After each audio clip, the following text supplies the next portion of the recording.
எரேமியா 21 அதிகாரம். சிதேக்கியா ராஜா மல்கியாவின் குமாரனாகிய பஸ்கூரையும் ஆசாரியனான மசேயாவின் குமாரனாகிய செப்பனியாவையும் எரேமியாவிடத்தில் அனுப்பி, நீர் எங்களுக்காக கர்த்தரிடத்தில் விசாரியும். பாபிலோன் ராஜாவாகிய நேபுகாத்நேச்சார் எங்களுக்கு விரோதமாய் யுத்தம் செய்கிறான்.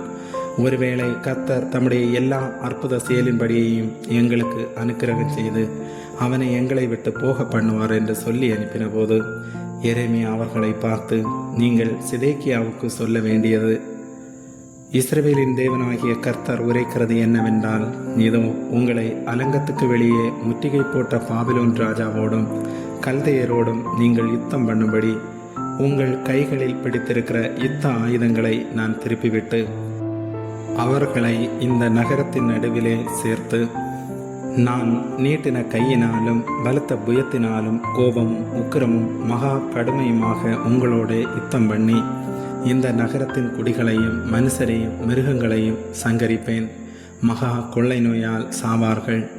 அதற்கு பின்பு நான் யூதாவின் ராஜாவாகிய சிதேக்கியாவையும் அவன் ஊழியக்காரரையும் ஜனத்தையும் இந்த நகரத்திலே கொள்ளை நோய்க்கும் பட்டயத்துக்கும் பஞ்சத்துக்கும் தப்பி மீதியானவர்களையும் பாபிலோன் ராஜாவாகிய நேபுகாத்நேச்சாருடைய கையிலும் அவர்கள் சத்துருக்களின் கையிலும் அவர்கள் பிராணனை வாங்க தேடுகிறவர்களின் கையிலும் ஒப்பு கொடுப்பேன். அவன் அவர்களை பட்டய கருக்கினால் வெட்டுவான்.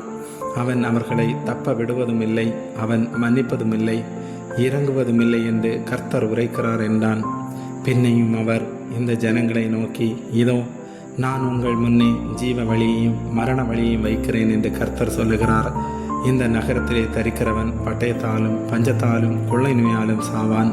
உங்களை முற்றுகை போடும் கல்தையர் வசமாய் புறப்பட்டு போய் விடுகிறவனோ பிழைப்பான். அவன் பிராணன் அவனுக்கு கிடைத்த கொள்ளை பொருளை போலிருக்கும். என் முகத்தை இந்த நகரத்துக்கு விரோதமாய் நன்மைக்கு அல்ல தீமைக்கே வைத்தேன் என்று கர்த்தர் சொல்லுகிறார். அது பாபிலோன் ராஜாவின் கையில் ஒப்பு கொடுக்கப்படும். அவன் அக்கினியால் அதை சுட்டரிப்பான் என்று சொல் என்றார்.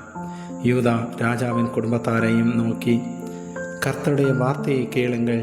தாவீதின் குடும்பத்தாரே, உங்கள் செய்கைகளுடைய பொல்லாப்பு நிமித்தம் என் உக்கிரம் அக்னியைப் போல் புறப்பட்டு அவிக்கிறவன் இல்லாமற் எரியாதபடிக்கு நீங்கள் ஏற்கனவே நியாயம் கேட்டு பறை கொடுத்தவனை ஒடுக்குகிறவனுடைய கைக்கு தப்புவீங்கள் என்று கர்த்தர் சொல்லுகிறார்.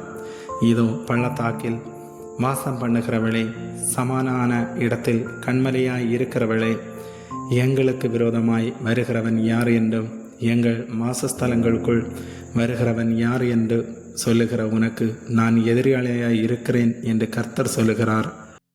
நான் உங்கள் கிரியைகளின் பலனுக்கு தக்கதாய் உங்களை விசாரிப்பேன். நான் அதன் காட்டிலே தீ கொளுத்துவேன், அது அதை சுற்றிலும் உள்ள யாவையும் பட்சிக்கும் என்று கர்த்தர் உரைக்கிறார் என்று சொல்லி என்றார். ஆமேன்.